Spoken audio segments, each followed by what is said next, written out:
India நடத்திய operation Sindoor இன்றளவும் நம்ம பேசிக்கிட்டே இருக்கோம். அதோடைய வெற்றியை பத்தி ரொம்ப ப்ரிசைஸா நம்ம எதை அடிக்கணும் என்று டார்கெட் பண்ணாமோ அந்த டார்கெட்டை வெற்றிகரமாக நம்ம தாக்கியிருக்கோம் என்று. இன்னைக்கு பாத்தீங்கன்னா இன்னைக்கு காலையில இஸ்ரேல் ஆபரேஷன் ரைசிங் லயன் என்ற ஒரு ஆபரேஷன் தொடங்கியிருக்காங்க ஈரானுக்கு எதிராக. ஈரான்ல இருக்கக்கூடிய பல முக்கியமான டார்கெட்ஸை டார்கெட் பண்ணி ப்ரிசைஸா தூக்கியிருக்காங்க இஸ்ரேலினுடைய விமானப்படை. இந்த ஆபரேஷன் ரைசிங் லயன் எதற்காக, இதனுடைய நோக்கம் என்ன, எவ்வளவு நாள் தொடரும் என்று பார்ப்பதற்கு முன்னாடி, யார் யாரெல்லாம் கொல்லப்பட்டிருக்கா என்று தெரிந்து கொள்வதற்கு முன்னாடி இந்த இடத்துல ரொம்ப முக்கியமான ஒரு விஷயத்தை அடிக்கோடிட்டு காட்டணும்னு நினைக்கிறேன். அதுதான் நரேட்டிவ் வார்ஃபேரை இஸ்ரேல் எப்படி எதிர்கொள்கிறது என்று.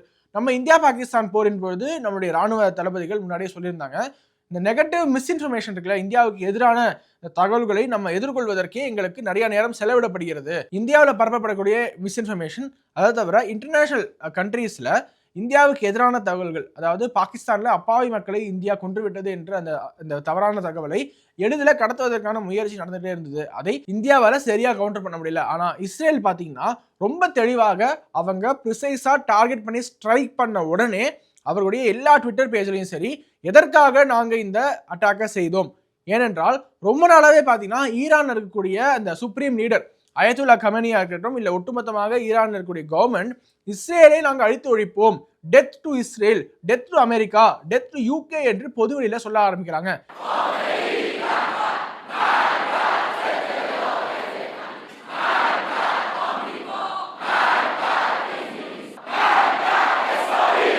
இது மட்டும் கிடையாது, ஈரான் ரொம்ப நாளாவே நியூக்ளியர் வெப்பனை அவங்களே பில்ட் பண்ணும் என்று ட்ரை பண்ணிட்டு இருக்காங்க. நியூக்ளியர் வெப்பன் மட்டும் அவங்க சக்சஸ்ஃபுல்லா பில்ட் பண்ணிட்டாங்கன்னா அது இஸ்ரேல் என்ற நாட்டிற்கே பேராபத்து. ஒட்டுமொத்தமாக இஸ்ரேலை அவர்கள் அழிக்க கூட தயங்க மாட்டார்கள் என்ற ஒரு கருத்தை சாதாரணமா ஒரு ட்வீட்ல இஸ்ரேலி டிஃபென்ஸ் ஃபோர்ஸ் ஐடிஎஃப் போட்டுட்டு விடல. இஸ்ரேலுடைய பிரைம் மினிஸ்டர் நேரடியாக களத்தில் இறங்குறாரு.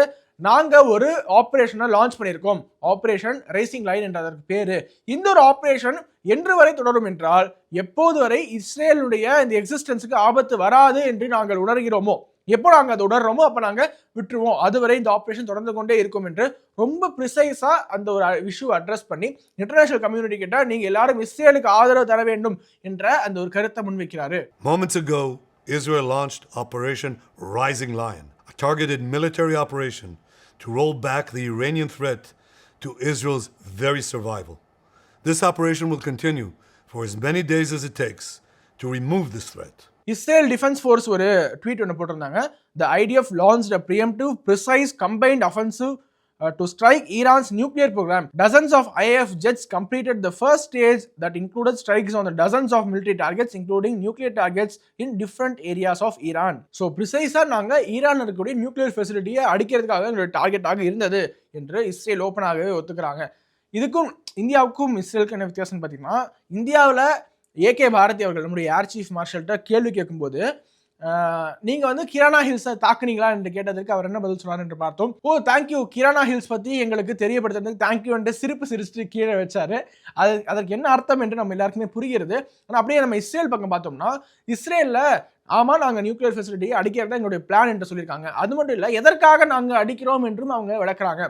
இயர் ஆன் இயர், வருடா வருடம் ஈரான்ல இருக்கக்கூடிய யுரேனியம் எவ்வளவு அதிகரிச்சுக்கிட்டே போயிட்டு இருக்கு, யுரேனியமை எப்படி வாங்கி வாங்கி ஸ்டோர் பண்றாங்க, இதை இப்படியே விட்டா அவங்க முன்னாடி அவங்க கிட்ட இருக்க யுரேனியம் வச்சு 6 நியூக்ளியர் பாம் தான் தயாரிக்க முடியும் என்று நிலை இருந்தது. இப்போது பார்த்துட்டு என்றால் 16 நியூக்ளியர் பாம் தயாரிக்கும் அளவிற்கு அவங்க யுரேனியத்தை சேர்த்திருக்காங்க என்று இஸ்ரேலினுடைய ட்விட்டர் பக்கத்தில் அவங்க ரீசனாக வெளியிட்டிருக்காங்க. ஸோ இந்த நரேட்டிவ் வார்ஃபேர்ல மினிட் பை மினிட் இஸ்ரேல் என்ன பண்றாங்க, தங்கள் தரப்பு நியாயத்தை தொடர்ச்சியாக சமூக ஊடகங்களை எடுத்து வச்சுக்கிட்டே இருக்காங்க. ஏன்னா இந்த மாடர்ன் வார்ஃபேர் பார்த்தீங்கன்னா வெறும் மிசைலு, ட்ரோனு, அட்டாக்கு இது மட்டும் கிடையாது. இதை தாண்டி ஒரு அரசியல் இருக்கிறது. அது இன்டர்நேஷனல் கம்யூனிட்டி மக்கள் மனசுல, அதாவது பொதுமக்கள் மனசுல, எல்லா நாடுகளையும் பொதுமக்கள் இருப்பாங்களே அவர்களுடைய மனசுல எதற்காக நீங்கள் எங்களுடைய நாட்டை ஆதரிக்க வேண்டும் என்ற ஒரு கருத்தை அவங்க ஆழமாக விதைக்கிறாங்க இல்லையா, அது ரொம்பவும் முக்கியமானது. இந்த நரேட்டிவ் வார்ஃபேர் ரொம்ப முக்கியமானது என்பதற்காக தொடர்ச்சியாக இஸ்ரேல் அவர்களுடைய நரேட்டிவ் வார்ஃபேர்ல கொஞ்சம் முன்னணியில இருக்காங்க. இதுல இஸ்ரேல் நடத்திய துல்லிய தாக்குதல் தான் பலருடைய கவனத்தை ஈர்த்திருக்கு. எப்படி எந்த இடத்துல யார் இருக்கா என்று துல்லியமாக கணித்து இஸ்ரேலுடைய இன்டெலிஜென்ஸை நம்ம இந்த இடத்துல பாராட்டி ஆகணும். ஏன்னா இன்னொரு நாடு, அந்த நாட்டில் இருக்கக்கூடிய மிலிட்ரி அதிகாரிகள் எங்க இருப்பாங்க, எந்த ரூம்ல இருப்பாங்க, எந்த பில்டிங்ல இருப்பாங்க முதற்கொண்டு ஹியூமன் இன்டெலிஜென்ஸ்லேருந்து எல்லா விதமான இன்டெலிஜென்ஸையும் சேகரித்து அதை ப்ரிசைஸா போய் அடிச்சு டார்கெட் பண்ணி காலி பண்றது இருக்கு இல்லையா, அதெல்லாம் சாதாரணமே கிடையாது. இன்னும் பார்க்க போனா இஸ்ரேலுக்கும் ஈரானுக்கும் கிட்டத்தட்ட 2000 கிலோமீட்டர் தூரம். 2000 கிலோமீட்டர் தூரத்தையும் பொருட்படுத்தாமல் ப்ரிசைஸா ஒரு பில்டிங் இருக்குன்னா 4வது மாடியில 5வது ரூம்ல ஒரு கமாண்டர் இருக்காருன்னா அந்த இடத்துல ப்ரிசைஸா அடிச்சு அந்த கமாண்டரை எலிமினேட் பண்ணிருக்காங்க, ஈரானுடைய கமாண்டரை. அப்படி யாரெல்லாம் எலிமினேட் பண்ணிருக்காங்கன்னு பார்த்தோம்னா, chief of staff of the Iranian armed forces, commander of the Iranian revolutionary guard and commander of Iran's emergency command, இது எல்லாருமே எலிமினேட் பண்ணியிருக்கோம். ஈரானுடைய chief of army staff, revolutionary guard commander, இது தவிர இன்னொரு முக்கியமான லீடர்ஸ், அதை தவிர ஈரானுடைய பல நியூக்ளியர் சயின்டிஸ்ட், இவங்க எல்லாருமே எலிமினேட் பண்ணியிருக்காங்க இஸ்ரேல் அவருடைய துல்லிய தாக்குதல்ல. ஸோ ஒரு தலைமை என்பது அங்க ஒரு கேள்விக்குறியாகுது. ஈரானுடைய ராணுவ தலைமை மிகப்பெரிய கேள்விக்குறியாகுது. தலைமை இல்லாத ஒரு ஈரானிய ராணுவம் என்ன செய்யறாங்க, அவங்க பதில் தாக்குதல் நடத்தணும்ல, இல்ல ஊர் மக்கள் கேள்வி கேட்பாங்களா ஈரான் மக்கள், அவங்க தொடர்ச்சியாக இஸ்ரேலுக்குள்ள ட்ரோன்ஸ் அனுப்ப ஆரம்பிக்கிறாங்க. ஸோ இந்த ட்ரோன்ஸ் என்ன பண்றாங்க இஸ்ரேல்னா, இஸ்ரேலுடைய வான்பரப்புக்கு வருவதற்கு முன்னாடியே அனைத்தையுமே இன்டர்செப்ட் பண்ணி அழிச்சிடறாங்க. இதுதான் இஸ்ரேலுக்கும் ஈரானுக்கும் உள்ள வித்தியாசம். எப்படி நம்ம இந்தியா அனுப்பின பல மிசைல்ஸ் பாகிஸ்தான்ல போய் விழுந்திருக்கு, ஆனா பாகிஸ்தான் அனுப்பின எல்லா மிசைல் கிட்டத்தட்ட 99% நம்ம வந்து இன்டர்செப்ட் பண்ணி அழிச்சிட்டோமோ, அதுதான் வித்தியாசம். இஸ்ரேல் அனுப்பிய மிசைல்ஸ் ரொம்ப ப்ரிசைஸாக ஈரான்ல இருக்கக்கூடிய டார்கெட்ஸை வந்து அடைஞ்சிருக்கு. ஆனா இவங்க அனுப்பிச்ச ட்ரோன்ஸ் அனைத்தையுமே இஸ்ரேலுடைய வான் பகுதிக்கு நுழையறதுக்கு முன்னாடியே இஸ்ரேல் அழிச்சு ஒழிச்சிருக்கு. இஸ்ரேலுடைய இந்த ஆபரேஷன் ரைசிங் லைன்ல அவங்க குறிப்பாடுத்து அடிச்ச ஒரு முக்கியமான டார்கெட் என்னன்னு பாத்தீங்கன்னா, ஈரான் இருக்கக்கூடிய மிகப்பெரிய உரேனியம் கிடங்கு, the largest uranium enrichment in Iran எந்த இடத்துல இருக்குன்னு பாத்தீங்கன்னா, ஈரானுடைய நட்டான்ஸ் என்ற அந்த ஒரு ஏரியால இருந்திருக்கு.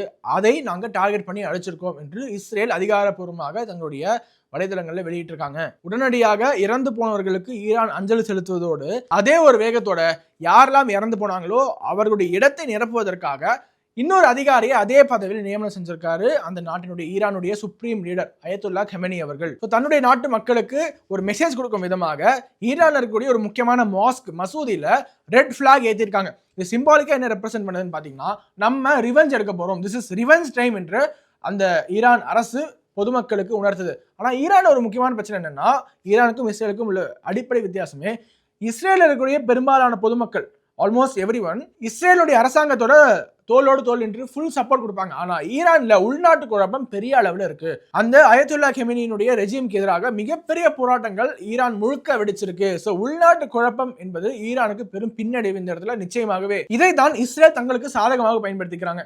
இஸ்ரேல் என்ன சொல்றாங்க, இஸ்ரேலுடைய பிரைம் மினிஸ்டர் பெஞ்சமின் நேதன்யாஹு அவர்கள் ஒரு வீடியோ போடுறாரு. அந்த வீடியோலேயே நேரடியாக ஈரானியன் மக்கள்கிட்டயே அவர் உரையாடுறாரு. ஈரானிய மக்களே, எங்களுடைய பிரச்சனை உங்களுக்கு எதிரானது கிடையாது, உங்களுக்கு எதிரான போறது கிடையாது, உங்களுக்கும் எங்களுக்கும் பிரச்சனை கிடையாது. எங்களுடைய அந்த டார்கெட் என்பது அந்த ஆக்குபையிங் ஃபோர்ஸ், ஈரான்ல ஆக்குபையிங் ஒரு ரெஜிம் இருக்கு இல்லையா, அதற்கு எதிரான போராட்டம் தான் எங்களுடையது. அதனால நீங்கள் எங்களுக்கு சப்போர்ட் பண்ணணும். உங்களுக்கு இந்த ஒரு ஆட்சியிடமிருந்து நாங்கள் உங்களுக்கு விடுதலை பெற்றுக் கொடுப்போம். ஈரானுடைய விடுதலை என்பது கூடிய விரைவில் நாங்கள் சாத்தியப்படுத்துவோம் என்று ஈரான் இருக்கக்கூடிய மக்களுடைய சப்போர்ட்டையும் கொஞ்சம் கொஞ்சமாக இஸ்ரேல் பக்கம் இழுக்க இஸ்ரேல் முயற்சி செஞ்சுக்கிட்டு இருக்கு. So too to the brave people of Iran, and I have a message for them. Our fight is not with you. Our fight is with the brutal dictatorship that has oppressed you for 46 years. I believe that the day of your liberation is near. And when that happens, the great friendship between our two ancient peoples will flourish once again.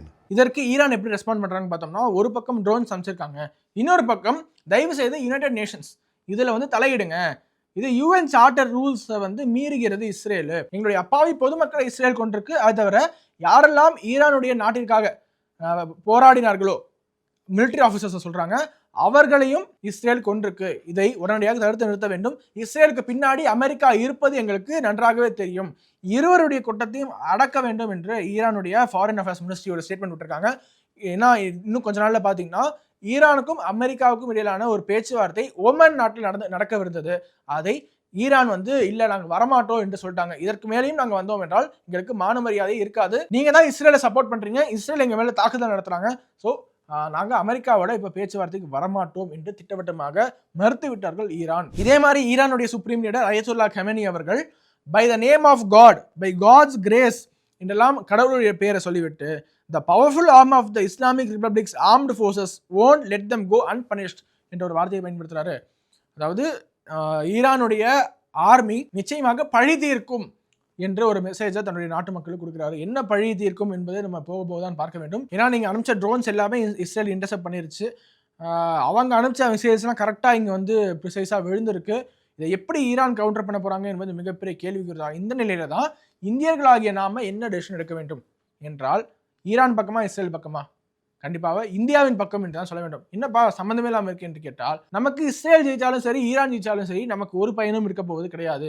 ஏன்னா நம்மளுடைய external affairs minister என்ன சொல்லியிருக்காங்க, அதை தான் நம்ம பின்பற்ற வேண்டும். நம்மளுடைய ஸ்டாண்டாக அதான் இருக்கணும். என்ன சொல்லியிருக்காங்க இந்தியாவுடைய எக்ஸ்டர்னல் அஃபேர்ஸ் மினிஸ்டர் என்று கேட்டால், ஈரானும் சரி இஸ்ரேலும் சரி 2 பேருமே நம்முடைய நட்பு நாடுகள். நல்லா அந்த பாயிண்ட் நோட் பண்ணிக்கோங்க. 2 நாடுகளுமே நட்பு நாடுகள். இருவருடைய பாதுகாப்பு, சேஃப்டி, அங்க இருக்கக்கூடிய மக்களுடைய சேஃப்டி எங்களுக்கு டாப் ப்ரையாரிட்டி. அது மட்டும் இல்லாம இதை டீஎஸ்கலேட் பண்ணுங்க, பேச்சுவார்த்தை மூலமாக சுமூகமாக தீர்த்து கொள்ளுங்கள் என்றுதான் இந்தியா சொல்லியிருக்கு. ஸோ இந்தியாவுடைய ஸ்டாண்ட் இதுதான். அதனால இந்திய மக்கள், நான் இஸ்ரேல் பக்கம் நிற்கிறேன், நான் ஈரான் பக்கம் நிற்கிறேன் என்பதோட இந்தியாவோட ஸ்டாண்ட் என்ன இருக்கோ அதுதான் என்னுடைய ஸ்டாண்ட் என்றுதான் நம்ம இருக்க வேண்டும். இங்க இருக்கக்கூடிய ஒரு பல மக்களுக்கும் ஒரு கிளியர் ஸ்டாண்ட் இருக்கும். இஸ்ரேல் செய்வது சரி இல்லை ஈரான் செய்வது சரி என்று. ஆனால் நம்முடைய அரசாங்கம், அவர்களுக்கு தெரியும் டிப்ளமேட்டிக்காக எப்படி அணுக வேண்டும் என்று. நம்ம அரசாங்கம் டீஎஸ்கலேஷன் என்று சொன்னாங்கன்னா நாமும் டீஎஸ்கலேட் என்று தான் சொல்ல வேண்டும். நம்ம அரசாங்கம் ஏதாவது ஒரு சைடு எடுத்தாங்க, உதாரணத்துக்கு இஸ்ரேல் சைடோ இல்லை ஈரான் சைடோ எடுத்துட்டாங்கன்னா நம்மளோட ஸ்டாண்டும் அதாக இருக்க வேண்டும். அதுவரை இந்த ஒரு வார் மூலமாக இந்தியாவுக்கு கிடைக்க போவது ஒன்று கிடையாது. ஆனால் மாறாக உலகளாவிய அளவில் பெட்ரோல் டீசல் விலை உயரும், இன்ஃப்ளேஷன் அதிகரிக்கும், உணவு தட்டுப்பாடு ஏற்படும். எங்கே போறனாலுமே இதான் நடக்கும். அப்போ இதற்காக நம்ம டீஎஸ்கலேஷனை தான் நம்ம வலியுறுத்தணுமே தவிர இந்த இடத்துல ஒரு ஸ்டாண்ட் எடுப்பது என்பது இந்தியர்களாக சரியாக இருக்க முடியாது. ஆனா இதே மாதிரி ஆபரேஷன் சிந்தூர் அப்ப நீங்க ஏன் போர் ஆதரிச்சிங்க என்று கேட்பாங்களே, கண்டிப்பா கேட்பாங்க. அப்பவே இதற்கு இந்த மாதிரி கேள்வி கேட்பாங்க என்று தெரிஞ்சு பிரதமர் மோடி அவர்கள் தன்னுடைய உரையின் போது பதிலளிச்சிருப்பாரு. இது போருக்கான காலம் இல்லை. ஆமா காலம் இல்லை, நாங்களும் அதான் சொல்றோம். ஆனா இது தீவிரவாதத்திற்குமான காலமும் கிடையாது.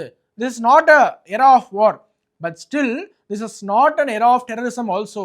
ஸோ தீவிரவாதிக்கு எப்படி பதில் கொடுக்கறது? அதனால ப்ரிசைஸாக தீவிரவாதிகளை மட்டும் கொண்டு நம்ம அமைதியாக இருந்தோம். அதுக்கப்புறம் அவங்க எஸ்கேட் பண்ணிட்டே போனாங்க.